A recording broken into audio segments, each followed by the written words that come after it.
because what I was feeling had absolutely nothing to do with YouTube or even the analytics. It had everything to do with my expectations. Hi everyone, I'm Sandy Vecchi, and welcome to No Rules, No Rules, Just You. So grab a cup of coffee or a glass of wine and let's have a conversation. Okay, here we go. The other day, I had uploaded one of my podcasts, closed my laptop, leaned back on this very couch and thought to myself, there, done. It felt good. I was proud of it. I had worked hard on it, said exactly what I wanted to say, and then just hit that little publish button and I was done. And then I walked away for about 10 minutes. And then I did what I probably shouldn't have done.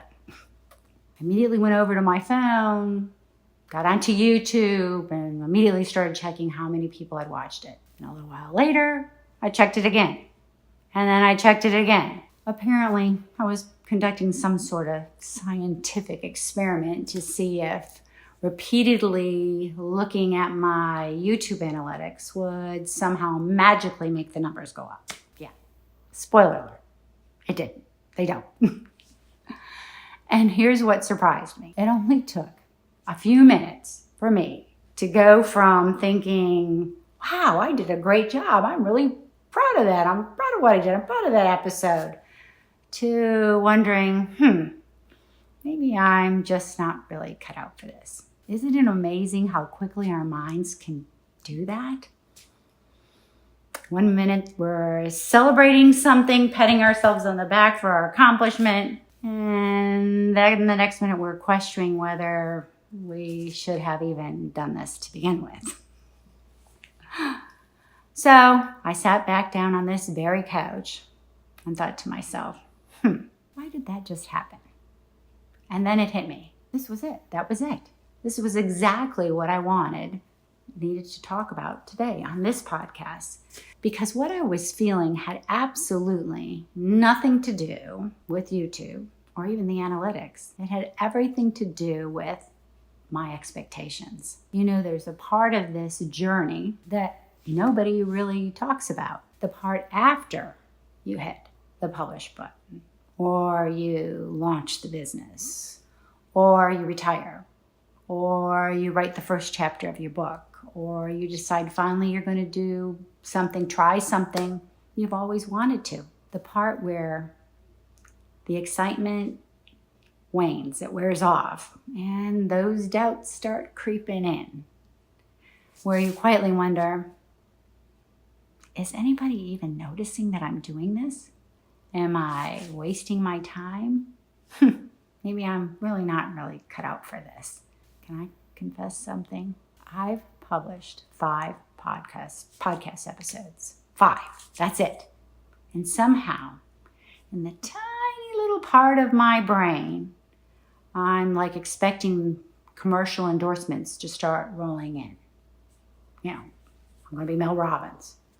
Talk about setting the bar too high, like Olympic high. Maybe I should manage my expectations a little better, because I have a feeling that I'm not the only one who does this.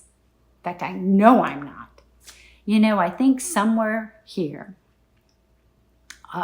along the line, we've started believing that if something is meant to happen, it's meant to be, it should happen quickly.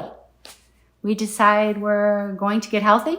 Heck, go to the gym a few times, eat better, eat healthier.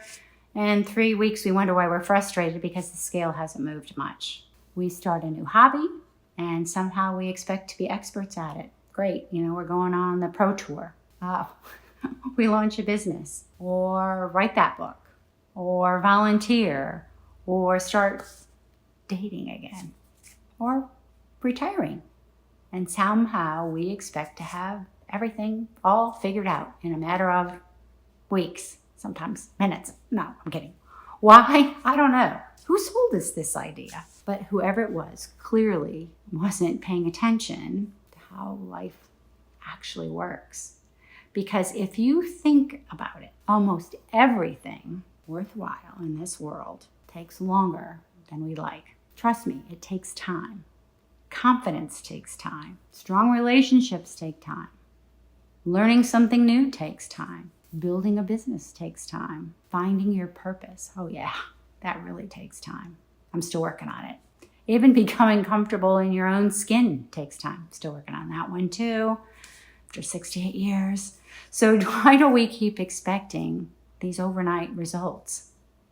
I think it's because we only see everyone else's highlight reel, especially with all the social media today. We don't see the years that they spent wondering if they were doing the right thing or should they be doing it at all. We don't see the mistakes they made. We don't see the lonely days, the fear. We don't see the moments that they wondered if they should just quit. What we just see where they ended up. And then, silly, we begin comparing ourselves to their middle, or even worse yet, their ending. That's not even a fair fight. Then I remembered something that James Clear wrote in his book, Atomic Habits. Great book if you haven't read it. He says, we tend to overestimate what we can accomplish in the short term, and we underestimate what we can accomplish over the long term. When I first read that, I thought, well, that's interesting. But sitting right here, right now on this couch with you guys, after checking my analytics for what feels like the 100th time, yeah, I'm admitting it, I realized he had just described moi. Expecting 5 podcast episodes somehow to produce 5 years worth of results. That's crazy. And when I actually say it out loud, it's really crazy. But don't we all do that? We expect a few weeks of effort to erase years of building these habits. We expect one difficult conversation to fix this long, struggling relationship, right? We expect one brave decision to completely overhaul, change our lives. Sometimes it does, but most of the time, it changes us only because it leads to another brave decision, another brave step, and then the next one, and the next one after that, and so on and so forth, until one day you turn around and you realize you're no longer standing where you started. Not because of this one giant moment, but because you kept showing up for all the little moments. Life rarely changes because of this one giant decision. It changes because of hundreds of little decisions that you were brave enough to keep making.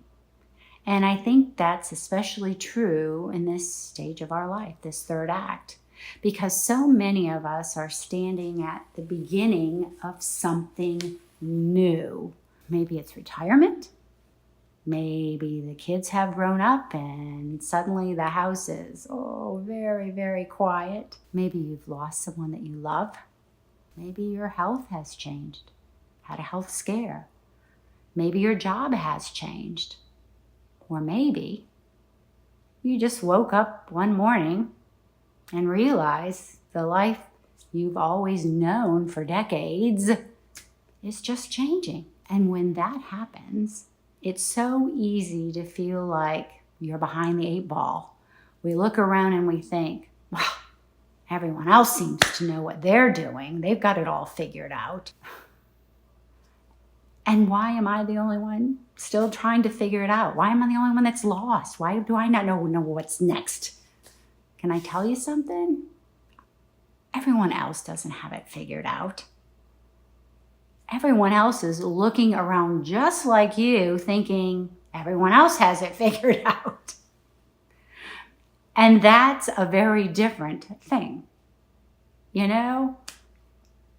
One of the reasons that I wanted to start this whole thing, this podcast, speaking, everything that I'm doing now, is because I had a feeling I wasn't the only one asking these questions.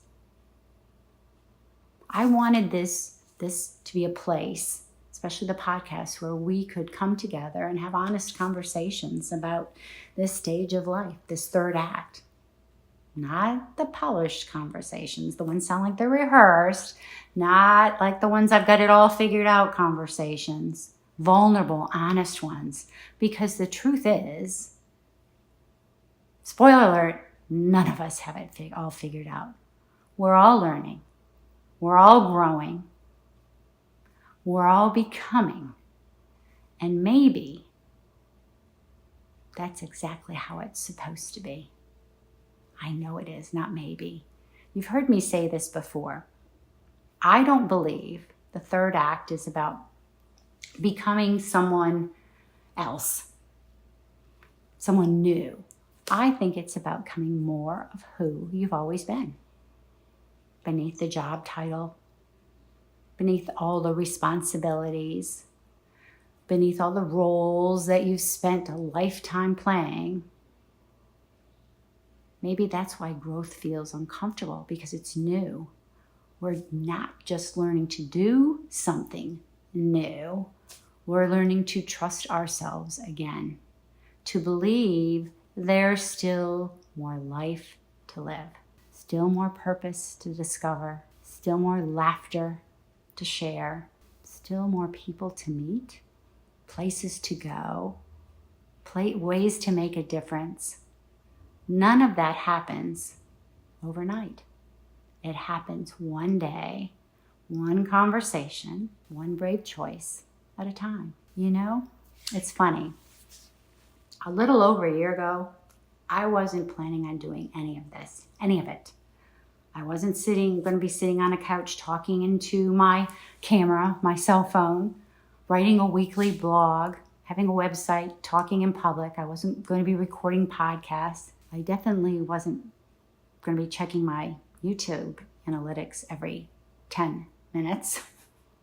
Although, apparently, I've done that pretty quickly. That's a skill I developed really quickly. I really thought I had a pretty good idea what the next chapter of my life was going to look like. Then life interrupted our plans, my plans. Actually, life really has a way of doing that, doesn't it? Sometimes it's retirement. Sometimes it's an empty nest. Sometimes it's losing someone that's important to you, that you love, who you love. Sometimes it's a health scare. And sometimes it's something you never saw coming. For me, that was my husband's leukemia. Never saw that coming.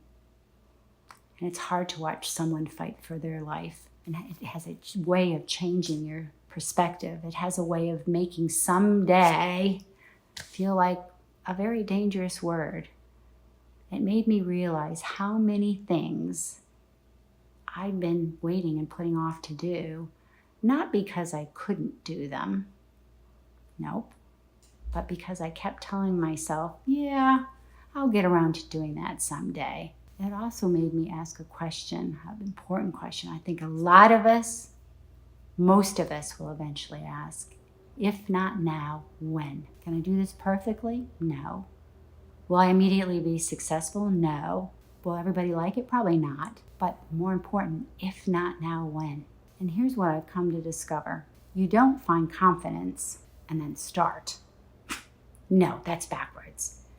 You start and then quietly confidence catches up. Not all at once, not with fireworks, not with some magical moment where you suddenly think, wow, I've got this, man, I got it all together. It shows up little by little. One podcast, one blog, one awkward moment, one conversation, one opportunity that I almost talked myself out of. Then one day, you look back and you realize you're doing things that once scared the hell out of you. Not because you became fearless, but because you kept showing up anyway. I think that's what growth really looks like. Not becoming a different person, just becoming a little more you, being comfortable with this you, the you were always meant to be. You know what I hope you'll take away today from this podcast, from all of this? Not that you should start a podcast. No. Please. I don't think the YouTube analytics could handle it. That's definitely not it. I know it. But I do hope that you'll stop measuring your own progress by someone else's timeline, because your life is not supposed to look like anyone else's. Your journey isn't supposed to happen on someone else's schedule, and your third act doesn't look like anyone else's third act. It just has to look like yours, and maybe that's enough. It is enough. Maybe that's always been enough. So this week, instead of asking yourself, why am I not further along? Try asking yourself a different question, a much better question. What's my next step? Not your next 10 steps, not where you'll be in a year, 5 years. Just what's the next brave thing I'm going to do? Maybe it's making the phone call you've been putting off for whatever reason. Maybe it's signing up for this new class. Maybe it's reaching out to someone you wanted to reconnect with and you just haven't found the time to do. And maybe it's just dusting off that dream. You've convinced yourself that it's just too late, I'm too old. Or maybe it's simply deciding to stop believing you're behind. Because here's what I know. The people that we most admire are not the ones who never doubted themselves. They're the ones who kept going anyway. Even when the numbers were small, even when no one seemed to notice, even when they wondered if any of it really mattered. So after we're done here today, after this podcast, okay, I'm going to put it out there. I'm probably going to check my analytics again. Old habits die hard, I'm sorry. But maybe this time, instead of asking or looking to see how many people had watched this podcast, I'll say to myself, did I say something that might even help one person to keep going? If that answer is yes, I think that was a very successful day, don't you? Is there a better way to really measure things in life? Before I go, let me ask you a favor. If this conversation resonated with you, I would really love to hear your story. What's one thing you've been telling yourself you'll do someday? Or what's one step you've decided it's finally time to take? Share it with me in the comments. I'd love to hear it. I read them, and I promise you I'll respond to them. I want to know your stories, because every time one of you shares something honest and vulnerable, someone else realizes, heck, I'm not alone here.